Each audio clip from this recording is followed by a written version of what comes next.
Broken to Brave, episode 13, number 15, hosted an event.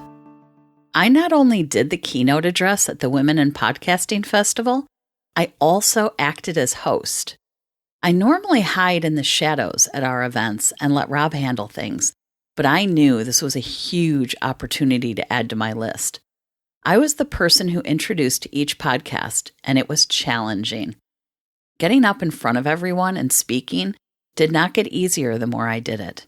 It actually got harder for me, but I hung in there and kept trying even though I was awkward and uncomfortable. There were many aspects of emceeing that were difficult for me. One is obviously that I struggle to be on display in front of an audience. Another is my attention span, or lack thereof. It's really hard for me to focus and remember cues. So remembering to get up to announce the next show or remembering my script caused me great anxiety. The repetition was especially challenging because I couldn't just power through and then be finished for the day.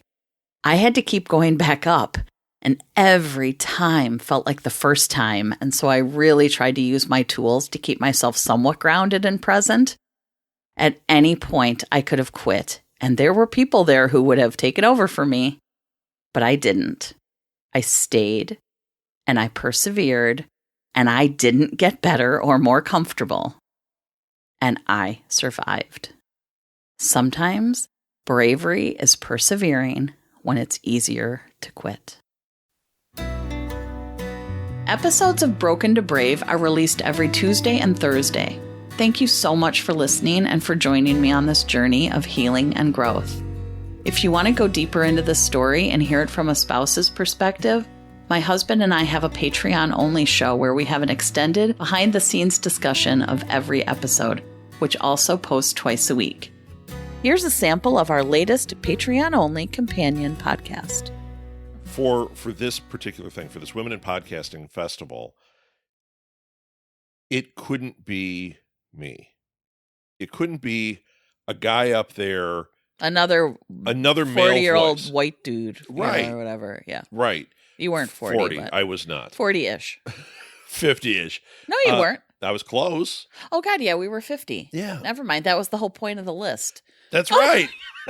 Oh my God. 50 okay. brave things in my 40th year. I don't understand I why don't know I what said happened. that. Yeah. I was 50. Yeah. Another 50-year-old white dude. But you're not. You're not a typical 50-year-old white dude by any stretch. But it couldn't be a 50-year-old white dude. It couldn't be a 40-year-old white dude. It needed to be a woman, and it needed to be genuine. And we could have asked somebody else to do that role. Yeah.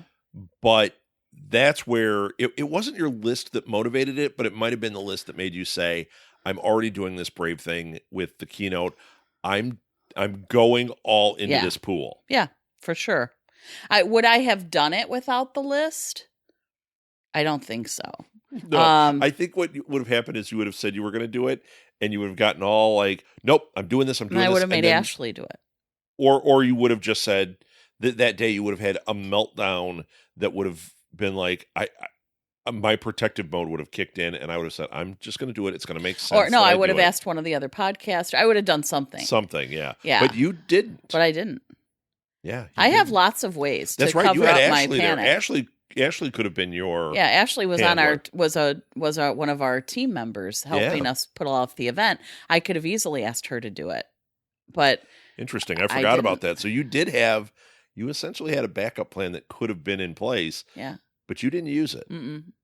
And I want to go into why, like you had mentioned before, that you thought the keynote and the other thing were harder. And I think that's true, but also why the keynote I had to write. Correct. So we now are into my writing style getting judged, the words I chose. I wasn't reading somebody else's script. Yeah. You know what I mean? And it was an incredibly personal thing that you were doing. This was me just getting up and doing an introduction, and then hey, if anyone has any questions for so and so, is anybody? It's kind of like the game show, but a light version of it. Yes, and a very light version. But the amount of time and the amount of attention it needs were not lighter. Right. So I'm telling you, I'm the one person in the room that really understands how difficult these things can be. Well, and when you have to do it that many times and knowing the panic level and going, okay, that first one I really flubbed up. And then, I think, though, I have to go back and rewatch, though, because I think by a few in, people were just laughing. Like, it just became like, and she did it again. You know what I mean? Because I really don't learn from my mistakes. No, I would say that's pretty obvious. Based on the fact that we're 15 in. Yeah, I was going to say. And I still can't even just introduce this. Like, it's sad, right? But I don't learn. I just really, I want to. It's not that for lack of desire or trying, but I'm not going to, this is me. It's just who I am. I will think, okay, I got it right the last time. And then I get up and I go, what? To hear the rest of this episode and get other exclusives, become a patron to Broken to Brave at patreon.com. You can also follow my blog at brokentobrave.com for even more insights and engaging content. Links are in the show notes. Broken to Brave is a production of Southgate Media Group, hosted and written by me, Martha Southgate. Thank you so much for listening. Now go do something brave.